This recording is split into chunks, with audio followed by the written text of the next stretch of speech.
Another MyView TV exclusive. Please remember to hit the notification bell, like, share, and subscribe. I don't bring nobody forward in your cheer for me. Everything what you see up, my natural talent. Let me tell you something. You see, when you know what to please the audience with, it's simple me. Wagwan, my people, hope everybody okay, hope everybody alright. If you don't grow on your granny, you remember when the granny normally say, be careful what you wish for.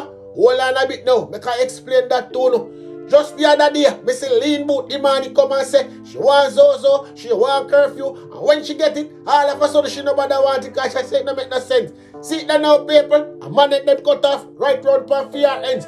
Wonder what she's going to say now. Hold on a bit, make I go over Clouding constituency. Yes, right up on it, girl, 16-year-old then, and them a look for what whole heap of wanted man. But Cloud didn't want the police, them circle him ends and Slapweh looking friend them. Said what I said and I mean what I said and me not take it back. Remember film friend them, make him win the seat there in the paper. You don't understand me if I say, but yeah what, I can't give you the more news. Right over the ghetto me gone back.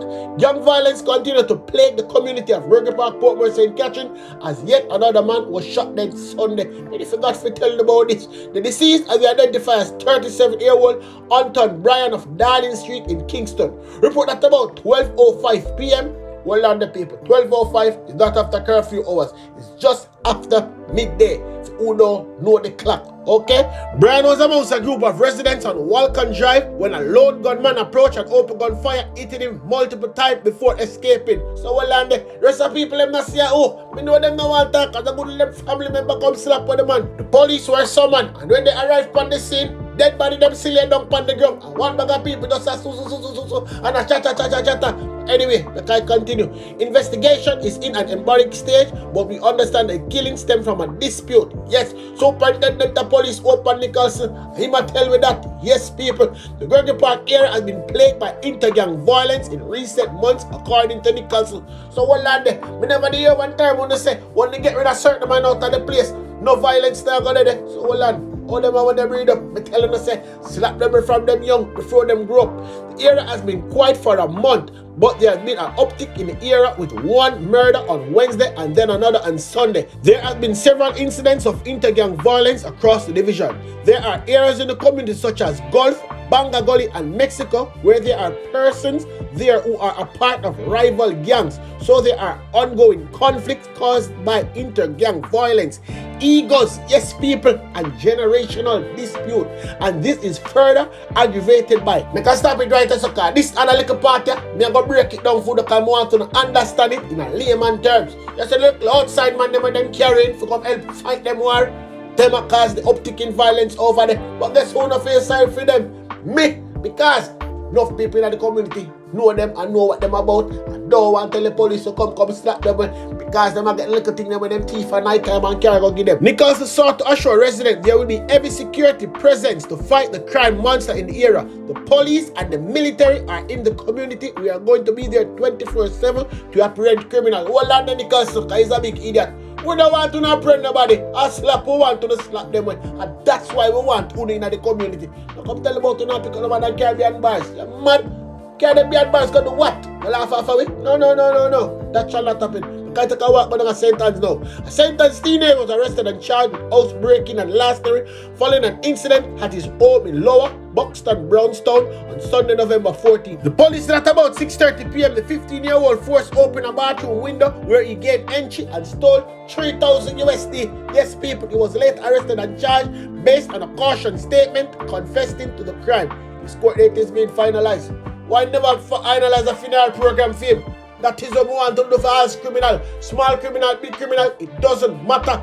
All of them supposed to go underground.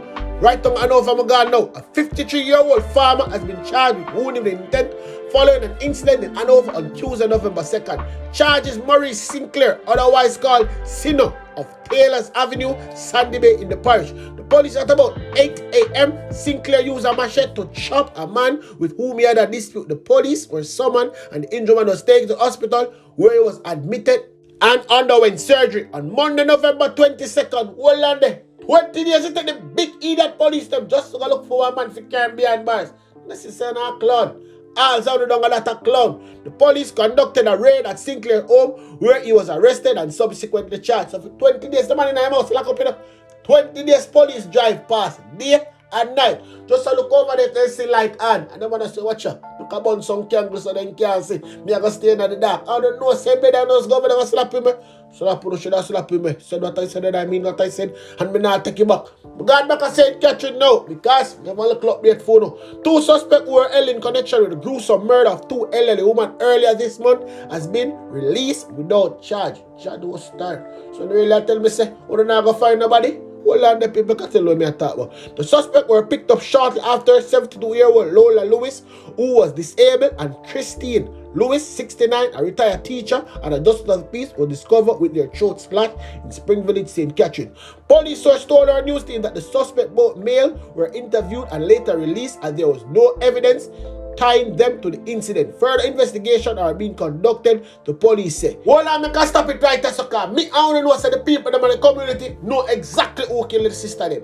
Me, I don't know that, but them just don't want to wait until killing reach for them doorstep. You're going to see them come out and ball.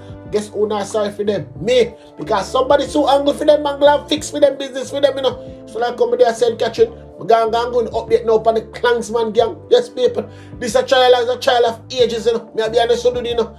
Ups and downs and rounds it goes. Me I tell you, something will happen. Something big soon and very soon. You need to make sure you present yourself over here so to listen. Remember ball to ball coming to me and go in. All enough for the clean out to the ears. Because me are giving it as it is and as it might be. And if you can't buy the Q-tip, use the rag where they use and beard and wipe out the wax them out of the dirty ears. Yes, people. I don't know what's on my time. Me have to talk it plain so they can understand. Anyway now, Klangsman gang.